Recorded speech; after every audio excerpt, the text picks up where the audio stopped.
ले लो।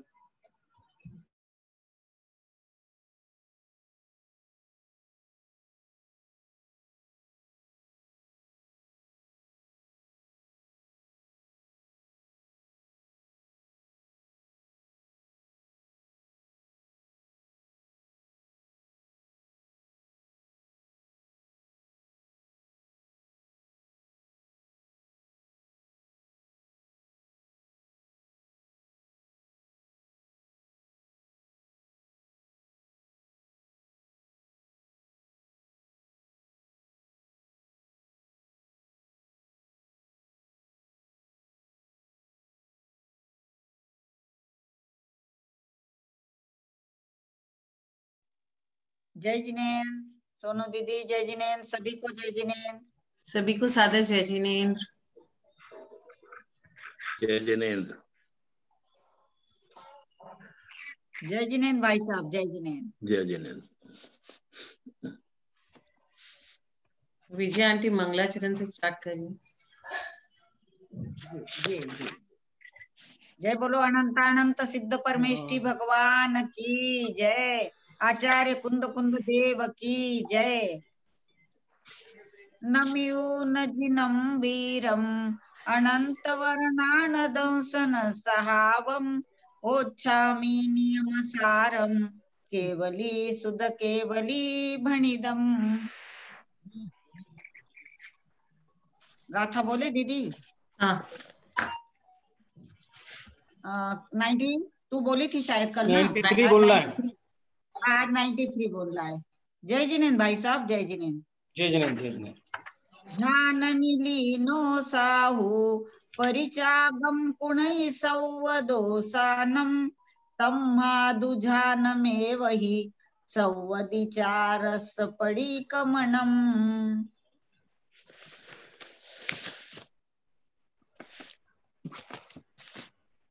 दीदी इसका अन्वयार्थ पढ़े क्या? हाँ पढ़िए आंटी। ध्याननी लीनो साहु संवदोसानम परिचागम कुणई, यानी ध्यान में निरत हुए साधु सर्व दोषों का परित्याग करते हैं। तम्हादुजान में वही संवदी चारस परिक्रमणम, इसलिए ध्यान ही सर्वातिचार का प्रतिक्रमण है। जितने भी अतिचार होते हैं उनका प्रतिक्रमण ध्यान ही है। अब टीकार्थ कोई और पढ़े तो पढ़े, नहीं तो फिर मैं पढ़ देती हूँ। बोलिए आप। गंगवाल अंकल पढ़िए टीका। एक मिनट, मैं डिलीट कर दिया था उसको, एक मिनट फिर निकालना पड़ेगा मेरे को। विजय जी आप पढ़ लीजिए। जी जी जी भाई साहब। शुद्धात्म तत्व में एकाग्र परिणति रूप परम धर्म अथवा शुक्ल ध्यान में तन्मय हुए साधु मूल गुणों में अथवा उत्तर गुणों में उत्पन्न हुए सर्व दोषों का परित्याग कर देते हैं। उन अंतर जल्प बहिर्जल्प से रहित निर्विकल्प समाधि में स्थित महर्षियों के सभी दोष नष्ट हो जाते हैं। इसी हेतु से ध्यान ही निश्चय से सर्व अतिचारों का प्रतिक्रमण है। अब यहाँ सर्वातिचार का क्या लक्षण है यह बता रहे हैं। दीक्षा ग्रहण काल से लेकर संन्यास ग्रहण काल पर्यंत जो भी दोष लगते हैं वे सब सर्वातिचार है। उनका प्रतिक्रमण उत्तमार्थ काल में ही होता है। उत्तमार्थ काल यानी संलेखना के समय, दीक्षा ग्रहण काल से जब तक वो संन्यास यानी संलेखना धारण कर रहे उस काल पर्यंत जितने भी दोष लगते हैं उन सबका प्रतिक्रमण वे आखिरी समय में यानी संलेखना के आखिरी समय में करते हैं और उसी को उत्तमार्थ काल कहते हैं। उसी को कहते। इस प्रथम जम्बूद्वीप में भरत क्षेत्र के अंतर्गत आर्यखंड में इस अवसर पिनी के दुष्यम काल में महती महावीर भगवान के शासन काल में यथा समय साधुगण प्रत्येक प्रतिक्रमण क्रिया को दंडक सूत्रों के उच्चारण पूर्वक करे ही करे, करना ही चाहिए उनको। सो ही मूलाचार में भी कहा है प्रथम तीर्थंकर और अंतिम तीर्थंकर, प्रथम तीर्थंकर और अंतिम तीर्थंकर का धर्म प्रतिक्रमण सहित है और द्वितीय अजितनाथ तीर्थंकर से लेकर 23वें भगवान पार्श्वनाथ तक तीर्थंकरों के तीर्थ में साधुओं का अपराध होने पर ही प्रतिक्रमण करने का उपदेश है। इरियापत, गोचार और स्वप्न यानी शयन आदि सभी कार्य होवे या न होवे, किंतु प्रथम तीर्थंकर और अंतिम तीर्थंकर के तीर्थ में रहने वाले साधु नियम से सभी का प्रतिक्रमण करते हैं। इसका कारण यह है कि मध्यम तीर्थंकर के समय में साधु दृढ़ बुद्धि वाले, एकाग्र मना और मोह रहित हुए हैं, इसलिए उनमें जब कभी जो कोई दोष हो जाता था तभी वे उस दोष की गरहा प्रतिक्रमण करके शुद्ध हो जाते थे। किंतु ऋषभदेव और भगवान महावीर के शासन काल के शिष्य चलचित्त और मोह प्रकृति के हैं, इसलिए इन्हें अंध घोटक न्याय के अनुसार सभी प्रतिक्रमण करने का उपदेश है। दीदी विशेषार्थ पढ़े भाई साहब, आप पढ़ रहे हो?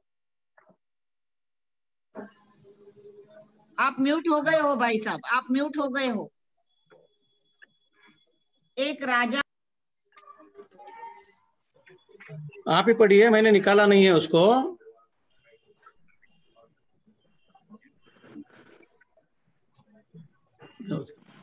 एक राजा का घोड़ा अंधा हो गया, राजवैद्य कहीं बाहर गया था, तब उसके पुत्र ने चिकित्सा करनी शुरू की। उसने सभी औषधियां उस घोड़े की आंखों में क्रम क्रम से लगानी शुरू कर दी। जब वह आंख खुलने की दवा लग गई, तुरंत ही आंख खुल गई। उसी प्रकार से प्रथम तीर्थंकर के समय के साधुओं ने सभी प्रतिक्रमण किए हैं, तथा भगवान महावीर की शासन के सभी साधु चलचित्त होते हैं, इसलिए उन्हें कोई दोष लगे या न लगे सभी प्रतिक्रमण करने ही होते हैं। जिसके लिए अंध घोटक का दृष्टांत दिया, जो घोड़े का दृष्टांत दिया वो अंध घोटक का ही दृष्टांत है।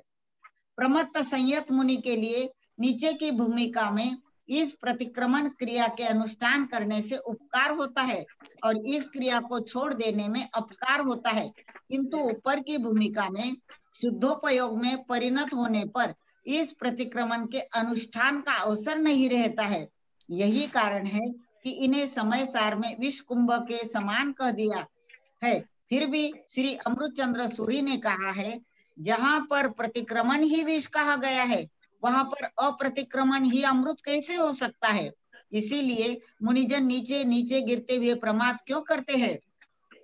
निष्प्रमादी होकर ऊपर ऊपर क्यों नहीं चढ़ते? यहाँ पर मुनि अवस्था में प्रतिक्रमण को विष कह सकते हैं, वहां प्रतिक्रमण नहीं करना अमृत नहीं है, प्रत्युत ध्यान रूप निश्चय प्रतिक्रमण ही अमृत है। इसलिए प्रमाद न करते हुए छठे गुणस्थान में प्रतिक्रमण करना चाहिए और आगे ध्यान में लीन होकर निश्चय प्रतिक्रमण करना चाहिए। छठे गुणस्थान तक की जो अवस्था है ये शुभ उपयोग की अवस्था है, इसलिए यहाँ प्रतिक्रमण अति आवश्यक है। लेकिन छठे के ऊपर सातवें गुणस्थान में जहां पर शुद्धोपयोग प्रारंभ होता है, वहां ध्यान में लीन होकर ही प्रतिक्रमण हो जाता है। यहाँ तात्पर्य यह हुआ कि निज निरंजन निर्विकार शुद्ध बुद्ध परमात्मा तत्व के आश्रित ध्यान ही संपूर्ण अतिचारों को दूर करता है। ऐसा मानकर ध्यान, ध्याता और ध्येय का भेद भी किसी प्रकार से न हो सके, ऐसी भावना करते हुए संसार समुद्र के पार जाने के लिए आपको सतत प्रयत्न करते रहना चाहिए। यहाँ समाप्त हो रहा है 93 नंबर की गाथा। जय जिनेन्द्र, प्रणाम सभी को। आंटी 94 भी पढ़ दीजिए। जी जी जी, सिर्फ 94 आपको की गाथा पढ़ रही हूँ। हाँ, 93 का तो सभी कुछ हो गया, अब 94 करते हैं। जी जी, पढ़ू गाथा?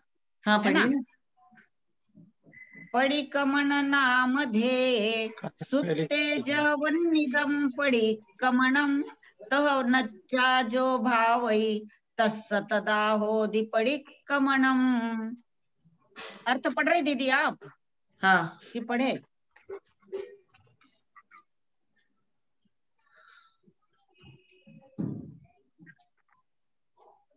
पढ़ रहे ना आप दीदी? पढ़ो। अब इस गाथा में व्यवहार प्रतिक्रमण की सफलता का वर्णन करते हैं। अन्वयार्थ।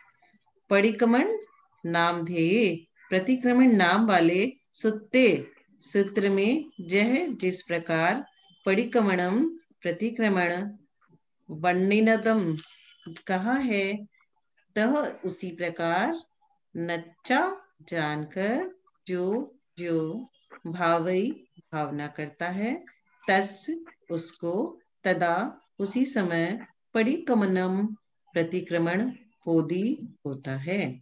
प्रतिक्रमण नाम के सूत्र में प्रतिक्रमण का जैसा वर्णन किया है वैसा ही जानकर जो उसकी भावना करता है उसी के उस समय प्रतिक्रमण होता है। समस्त आगम के सारा सार के विचार करने में उत्तम चतुराई आदि गुण समूह से युक्त निर्यापकाचार्यों ने द्रव्य श्रुत रूप प्रतिक्रमण नामक सूत्र में प्रतिक्रमण का विस्तार के साथ जैसा वर्णन किया है उसे वैसा ही जानकर उत्तम चारित्र के मूर्ति स्वरूप जो साधु जिनेंद्र भगवान की नीति का उल्लंघन नहीं करता हुआ सकल संयम की भावना करता है, प्रपंच बाहरी प्रपंचों से परागमुख पंचेंद्रियों के प्रसार से रहित शरीर मात्र परिग्रह के धारी तथा परम गुरु जिनेंद्र देव के चरणों की आराधना में आसक्त चित्त रहने वाले उस महामुनि के उस समय प्रतिक्रमण होता है।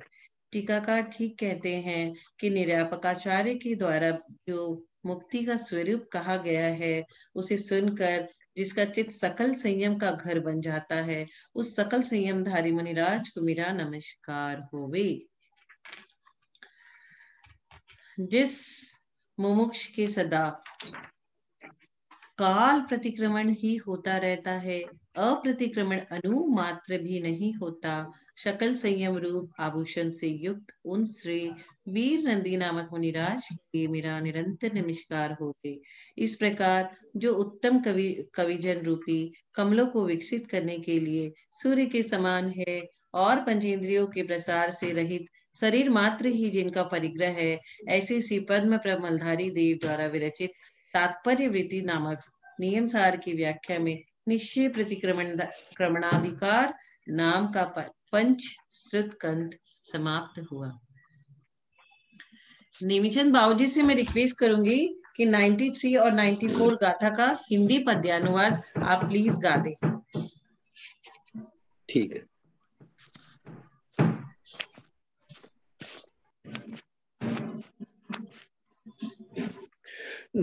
गाथा।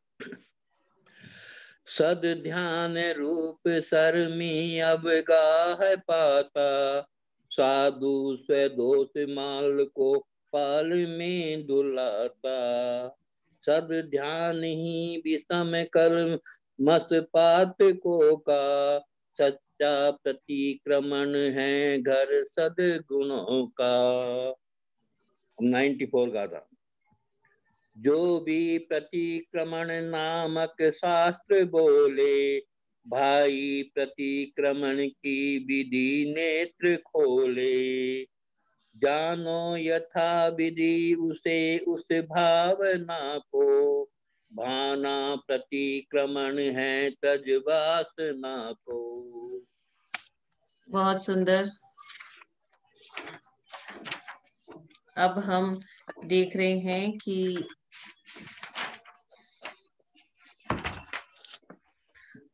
कुंद स्वामी जी ने निश्चय प्रतिक्रमण की चर्चा में कहा कि संलेखना ही उत्मार्ग प्रतिक्रमण है।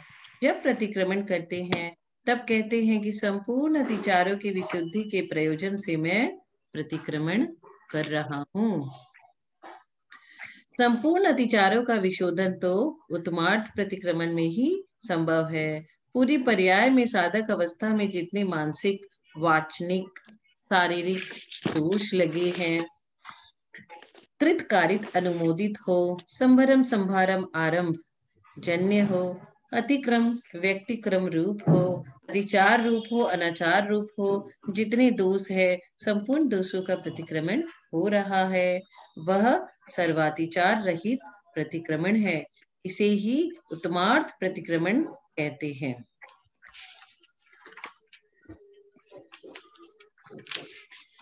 एक जीव उग्र तपस्या कर रहा है और एक जीव सहज ध्यान में बैठा है। कर्मों का नाश उस तपस्वी की अपेक्षा ध्यानी का हो रहा है। कर्मों का नाश किसका हो रहा है? ध्यानी का। क्योंकि हम कितनी कठिन उग्र तपस्या करते हैं, उस तपस्या का कोई अर्थ नहीं। अगर हम ध्यान करेंगे तो ध्यान के मार्ग से हम मोक्ष जा सकते हैं। कर्मों का नाश उस तपस्वी की अपेक्षा ध्यानी का हो रहा है। जैसे कोई लकड़ी में जरा सी अग्नि का स्पर्श करता है तो अग्नि बढ़ती चली जा रही है, उधर लकड़ी की राख होती चली जा रही है। अग्नि क्या होती है? अग्नि और तेज हो जाती है, और लकड़ी क्या होती है? लकड़ी जल जल के राख बन जाती है। ऐसे ही योगी कर्म से ध्यान करता जाता है और कर्म प्रकृतियां की राख होती जाती है। राख किसकी होती है? कर्म प्रकृति की। यही अग्नि धारणा है। ऐसी अग्नि धारणा का ध्यान करते हुए श्रमण चिंतवन में बैठे हुए हैं। आठों कर्म की राख हो आठों कर्म राख हो गए हैं। इसके उपरांत वे योगी वायु धारणा में लीन होते हैं। उसके उपरांत जलीय धारणा है। सर्वप्रथम ध्याता निर्मल स्थान पर बैठ करके चिंतन प्रारंभ करता है। महासागर, उसमें विशाल कमल, कमल के ऊपर सुमेरु पर्वत, उसकी चुलिका पर एक सिंहासन रखा हुआ है जिस पर स्वयं जाकर विराजमान हो जाता है। ध्यान में क्या होता है? सबसे पहले हम किसी चीज का विजुअलाइजेशन करते हैं। क्या सोचते हैं कि वहां कमल बना हुआ है, कमल की पाखुड़ी है, 16 पाखुड़ी है, हमें उसमें कुछ लिखना है, या फिर एक सिंहासन बना हुआ है, हमें उस पे जाके विराजमान होना है, क्योंकि हमारी आत्मा भी तो सिद्धालय जाने वाली है। इसके उपरांत वह ध्याता 2 कमलों की रचना करता है, नाभि कमल और हृदय कमल। नाभि कमल पर अरम की रचना करके ध्यान करता है और हृदय कमल पर 8 कर्मों की स्थापना की है। 8 पंखुड़ियों से युक्त वह कमल अधोमुखी है। जो हृदय कमल है उस पर वह उल्टा है। 8 पत्तों पर क्रम से ज्ञानावर्ण आदि 8 कर्म लिखे हुए हैं। 8 कर्म लिखे हैं 8 पत्तों पे।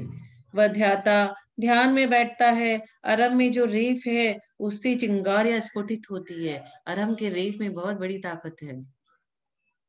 अरम आवाज गूंज रही है और देखते देखते वह अरम त्रिकोण होते हुए लोकव्यापी हो रहा है और चिंगारियां जाकर प्रथम पत्र पर बैठ गई। ऐसे क्रम से 8 पत्रों पर करें। इसके पहले अरहंत अवस्था का ध्यान करेंगे।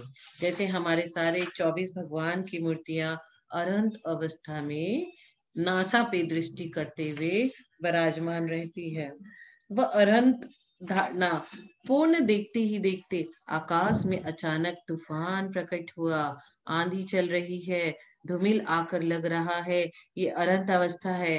पूर्ण निर्मल नहीं हुए हैं, परंतु जैसे दर्पण पर छाई रज, इसी प्रकार से स्फटिक प्रतिबिंबित है। उस पर राख चढ़ी रही है। घनघोर काली घटा छा गई। रिमझिम पानी प्रारंभ, मूसलाधार वर्षा हुई। स्फटिक शुद्ध आकार लग रहा है। योगी उस आकार को निहारता है। ऐसे चिंतन में लीन 8 कर्म की प्रकृतियां नष्ट हो चुकी। अब मैं अजन्मा, अजन्मा किसे कहते हैं? जिसका जन्म नहीं हुआ। यही आत्मा की अजन्म दशा है। कौन सी? जो 8 कर्म का नाश हो गया। हम भी करेंगे धीरे धीरे। अब संसार में जन्म नहीं होगा। जैसे जला हुआ बीज पुनः अंकुरित नहीं होता, ऐसे ही जिसका कर्म जल चुका है वो अब उत्पन्न नहीं होगा। इसने अष्ट कर्म दहनाए। हम लोग जब धूपम चढ़ाते हैं ना तो क्या बोलते हैं? अष्ट कर्म दहनाए। 8 कर्म को दहन करके उसके लिए धूप चढ़ाते। इस प्रकार से वह चिंतन करता है और ध्यान करता है। क्या ध्यान करना है हमको? हमको ध्यान करना है कि सारे 8 कर्म को हमने नाश कर दिया। ऐसा ध्यान करते करते करते करते हम में इतनी शक्ति और ताकत आ जाएगी कि एक दिन हम नाश भी कर देंगे। ज्ञान ही ज्ञान में लगा रहेगा। जो तो जीवन निकल जाएगा, पर ध्यान नहीं कर सकेगा तो कर्म निर्जरा नहीं होगी।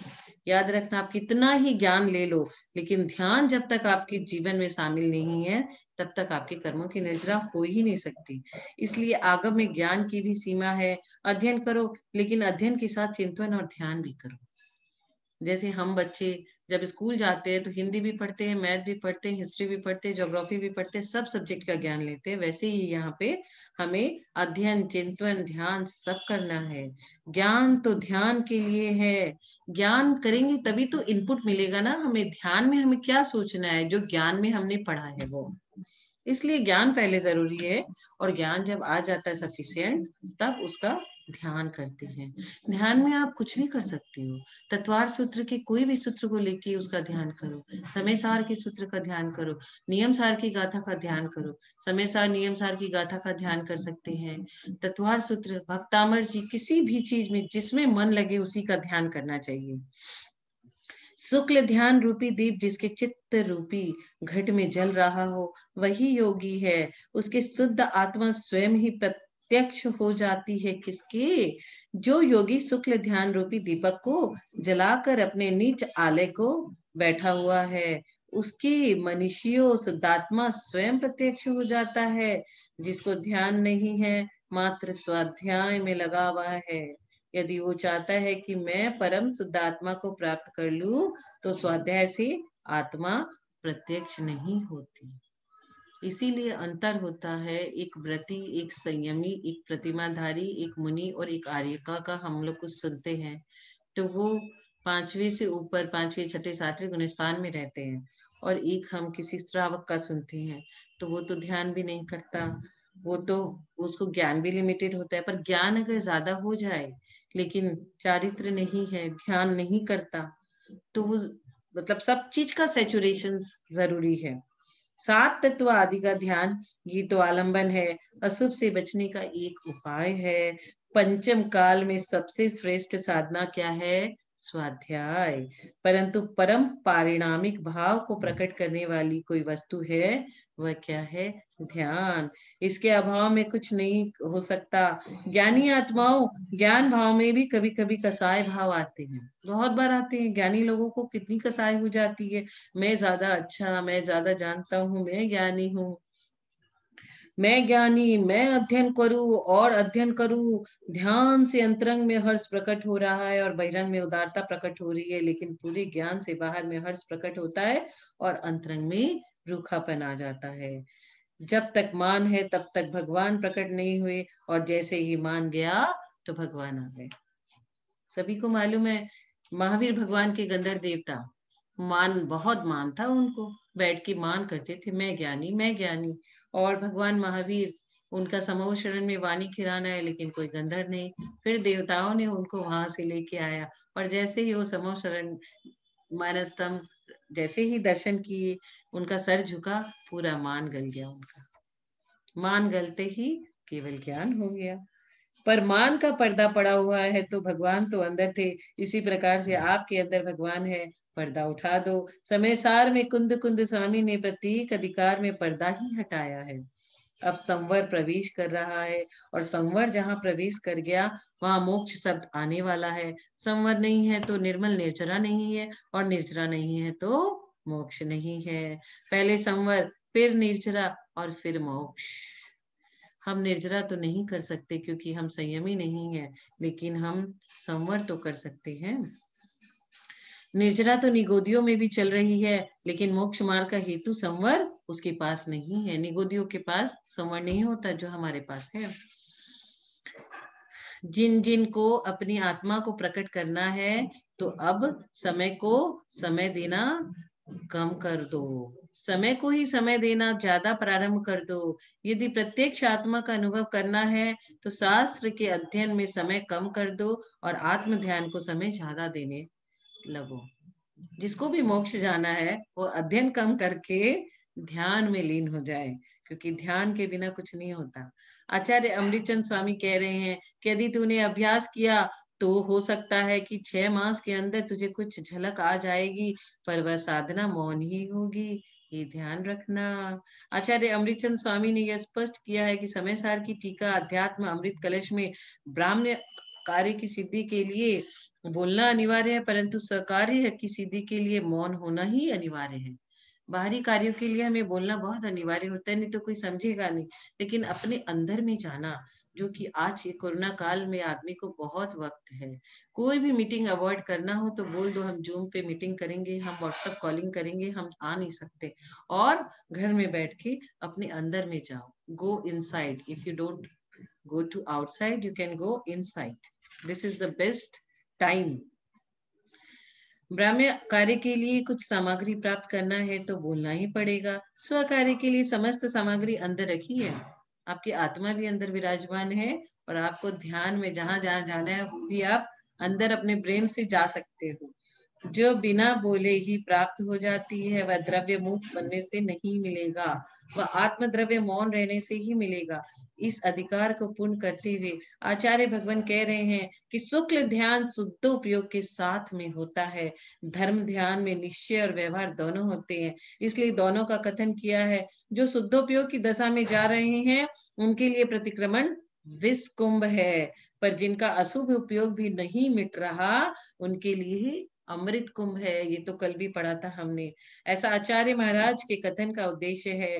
पुरुषार्थ तूने किया, द्रव्य संयम को तूने प्राप्त किया, परंतु आवश्यक नहीं कि तेरा भाव संयम निर्मल रहे।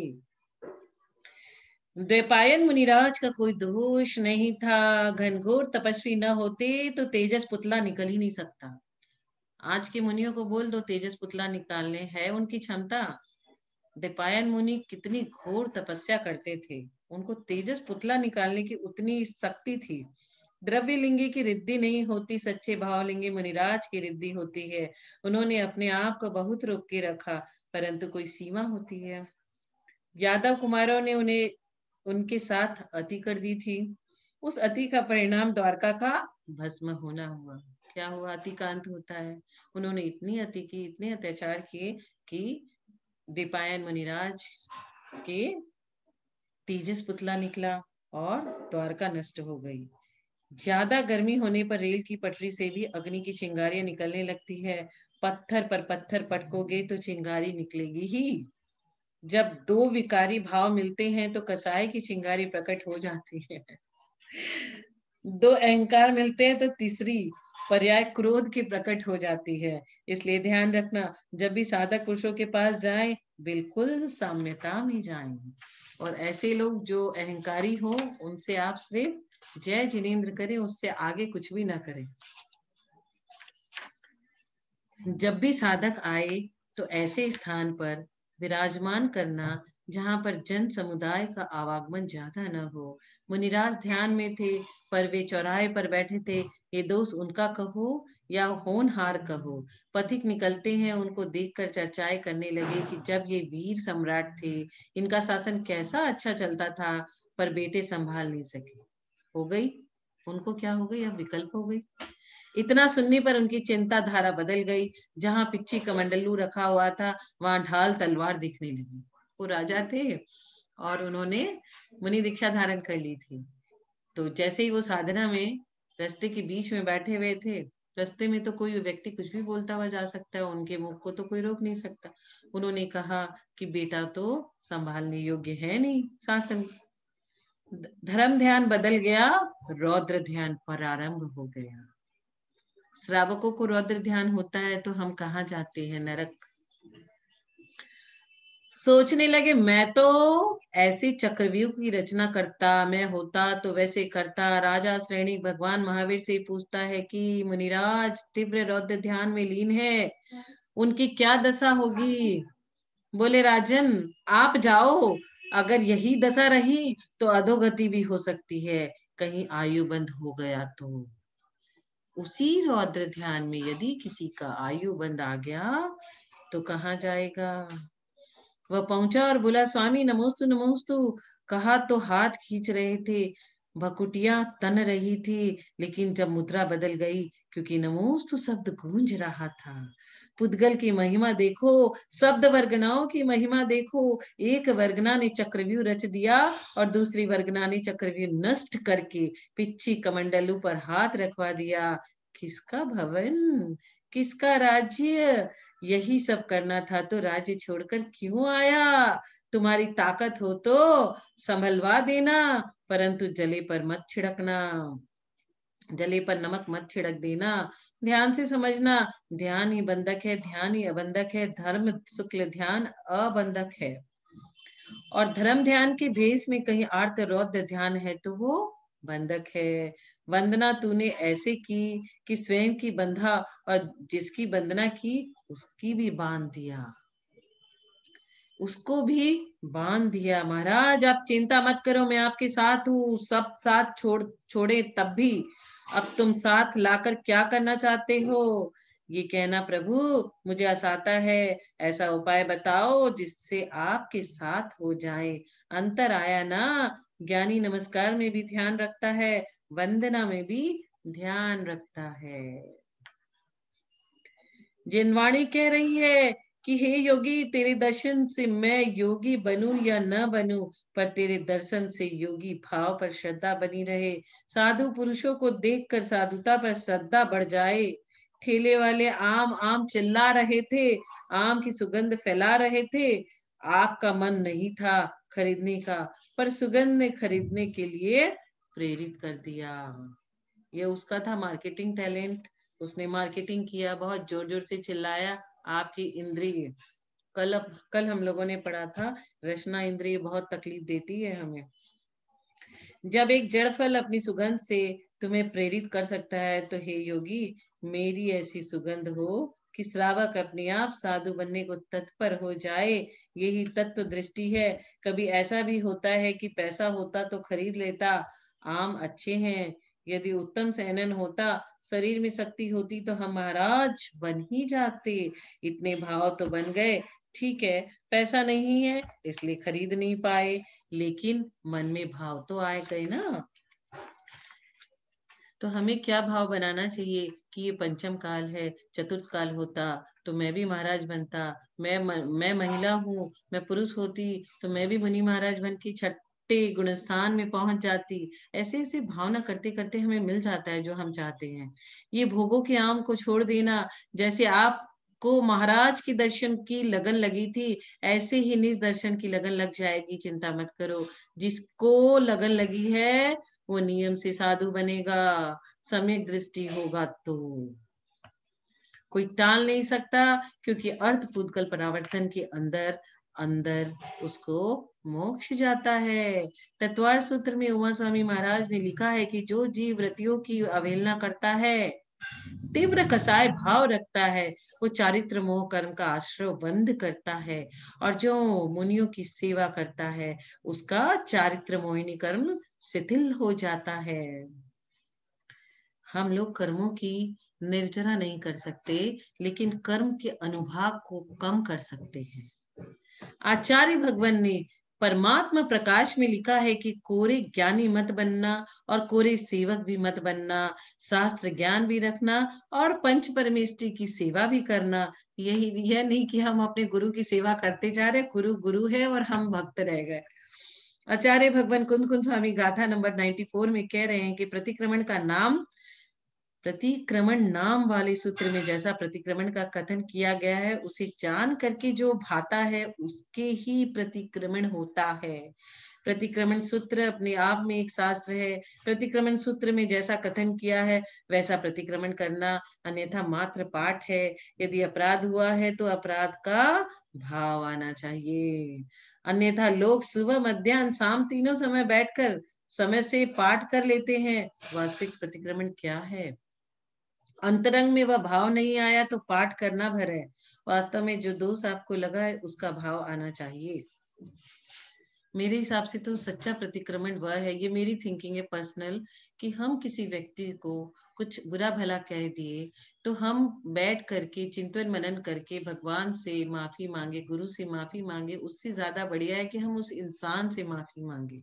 वो होगा सच्चा प्रतिक्रमण। परिणाम किसने किए हैं? चोरी तो नहीं की पर चोरी के भाव आ गए, गुस्सा तो नहीं किया पर गुस्सा करने के भाव आ गए। प्रतिक्रमण किया क्या? भगवान के भाव भी नहीं आना चाहिए। वास्तविकता है कि बहुत एकांत चाहिए, सबके बीच में रहकर सब में नहीं जाना, इसका नाम एकांत है, न कि सबके बीच से उठकर चली जाना। आप रहकर भी नहीं हो, ऐसा आपको करना है। समर भूमि में हाथी पर बैठे बैठे केसलोच हो गया। मथुरा का राजा शत्रुघ्न बाण छोड़ रहा था, नतमस्तक हो गया, हे स्वामी नमोस्तु। एक क्षण पूर्व भाव शत्रु रूप थे और दूसरे क्षण में भाव नमस्कार करने के हो गए। इसलिए शत्रु रूप शाश्वत नहीं है, मित्र रूप भी शाश्वत नहीं है, एकमात्र संत स्वभाव ही शाश्वत है। शत्रु का भी अभाव होता है और मित्रों का भी अभाव होता है। जब तू वाण सहन करने की क्षमता रखता है तो शब्द व गणाओं को सहन करने में कितनी शक्ति लगती है। जब तक इतना नहीं समझेगा, अपने आप को नहीं संभालेगा, तो कभी भी साधु स्वभाव में नहीं रह पाएगा। सामायिक करेगा तो वर्गणाएं टकराएंगी। इसलिए तत्व दृष्टि रखो।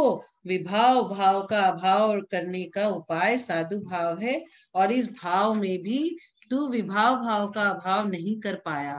कर्मों के भार ढोने वाले कुली तुम कितने बार बन चुके हो।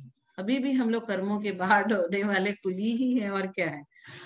अब ये ड्रेस तूने पहनी है, ये दिगंबर वेश को प्राप्त करके बिना किसी भेदभाव के तू कर्मों की शल्य क्रिया कर दो, अन्यथा जरा भी मलिनता आई, मलिन भाव हुए तो चूक जाओगे।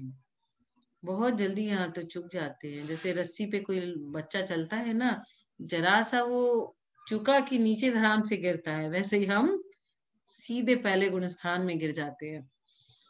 तू तो परमेश्वर बनने जा रहा है, तू भेदभाव की दृष्टि को छोड़ दे। आचार्य भगवान व्यवहार प्रतिक्रमण की सफलता को कह रहे हैं। रूढ़ि के अनुसार संलेखना के समय जो सेवा कर रहे हैं आचार्य हैं, वे निर्यापकाचार्य कहलाते हैं। निर्यापकाचार्य के कई अर्थ है। दीक्षा गुरु, प्रायश्चित देने वाले, सन्मार्ग में लगाने वाले, उन्हें भी निर्यापकाचार्य कह रहे हैं। जो भटकते मार्ग से किसी जीव को निकाल करके सद्मार्ग की ओर ले जा रहे हैं, उन्हें भी निर्यापकाचार्य कहा है। गुरु बहुत प्रकार के होते हैं। गमक गुरु, विद्या गुरु, शिक्षा गुरु, जो 1 मिनट भी शिक्षा दीक्षा दे, 1 मिनट भी जो दीक्षा में बड़े हैं, वे भी गुरु है, ऐसा मूलाचार में लिखा है। इसीलिए जब किसी मुनि का मुनि भेष धारण करते हैं, दीक्षा दिवस होता है, उस दिन यदि 10-11 मुनि दीक्षा संग में लेते हैं, तो जिनकी दीक्षा पहले अनाउंस हुई उनको बाकी लोगों को नमोस्तु करना होता है। एक बार की बात है, एक मुनि ने कहा कि मुझे मेरी दीक्षा सबसे पहले करवा देना, जो मुझे इतने सारे लोगों को नमोस्तु नहीं बोलना पड़ेगा। तो आचार्य महाराज ने क्या किया, उनकी दीक्षा सबसे लास्ट में कर दी कि अब तू सबको नमोस्तु बोल। जो निर्यापकाचार्य है, वो समस्त आगम के सार असार के विचार में गुणों के समूह से युक्त होते हैं। प्रतिक्रमण का कथन करने वाले सूत्र में व्यवहार नए से कहा। आचार्य प्रभात चंद्र स्वामी ने प्रतिक्रमण त्रयी की टीका में कहा है कि हे मुनिराज, तुम नरक के नारकी और स्वर्ग के देवों की हिंसा का त्याग करो। अब बताओ कि नरक के नारकी को कौन मारने जा रहा है, स्वर्ग के देवों को कौन मारने जा रहा है। हम तो नहीं मारते कभी, नहीं हम मार सकते हैं। और क्या तेरे मारे से वो मरेंगे। सिद्धांत है कि देव और नारकी की अकाल मृत्यु नहीं होती। आचार्य भगवान बोले कि सुनो, आप नरक तो नहीं जा रहे हो, आप स्वर्ग भी नहीं जा सकते हो। आप पद्म पुराण पढ़ रहे थे कि रावण नरक चला गया और वहां उसके दुखों का वर्णन प्रारंभ हुआ। आपके भाव में आया कि अच्छा हुआ नरक गया, दुख उठा रहा है, सीता का हरण इसी ने किया था। तुमने नरक के नारकी की हिंसा की, भाव हिंसा हुई। टेलीविजन पर मैच चल रहा है, भारत जीत गया, पटाखे फोड़ो, मिठाई बटा दो, क्या हो रहा है, क्या मिला आपको। जीत गया तो हर्ष मना रहे हो, हार गया तो रो रहे हो। इसी तरह हम कर्म बांधते रहते हैं, टीवी देख के, न्यूज देख के। हम लोग टीवी में जब कोई पिक्चर देखते हैं, हीरो अगर विलेन को मारता है तो हम लोग बोलते हैं और मारो और मारो। हमने क्या किया, भाव हिंसा कर ली, हमारे भाव गंदे हो गए, हमें पाप लग गया। जहाँ टेलीविजन होगा, न्यूज़पेपर होंगे, वहां विपदा के अलावा क्या होगा। पंचम काल में धर्म ध्यान का भी न्यूनतम परिणति है, और तुमने उस समय को टेलीविजन में व्यतीत कर दिया। पर के चित्र देखोगे तो नीच का चित्र कब दिखेगा, कब दिखेगा नीच का चित्र। हमने चित्र के मुनि की वंदना नहीं की, हमने वंदना की है उनकी जो संपूर्ण चारित्र के निकेतन है। उनके लिए मेरा नमस्कार हो। जिनके द्वारा संयम स्वीकार किया गया हो, ऐसे मुनिराज को मैं वंदना करता हूँ। जब कर्णानियोग से पूछेंगे तो आप किसकी वंदना कर पाओगे। कर्णानियोग कहेगा कि मैं नहीं जानता कि पिच्छी वाले हैं कि कमंडलू वाले हैं, मैं नहीं जानता कि निर्वस्त्र है कि सवस्त्र है। मैं तो इतना जानता हूं कि इनके अनंतानुबंधी प्रत्याख्यान और अप्रत्याख्यान, इस सर्वघाती प्रकृतियों का उदयाभावी क्षय इन्हीं का सदवस्था रूप उपशम और देशघाती प्रकृति संज्वलन कसाय का उदय जिनकी चल रहा है, वो जीव मुनिराज है, उन्हीं की मेरी वंदना, उन्हीं को बार बार वंदना। ये कौन कहेगा? कर्णानियोग। परंतु कर्णानियोग की प्रकृति को आप जान नहीं सकते क्योंकि वह केवली का विषय है, केवली गम्य है, अवधि ज्ञानी का विषय है, और अभी तो कोई केवली भी नहीं हो सकता। चरणानियोग कहेगा कि जो 28 मूल गुणों का निरतिचार पालन कर रहे हैं वे मुनिराज है, उन्हें मेरी वंदना। और जहां 28 मूल गुण है, उन 28 मूल गुणों के अंतर्गत ही संयम है, इसलिए इनकी वंदना। ये कहना ही नहीं पड़ता है, वो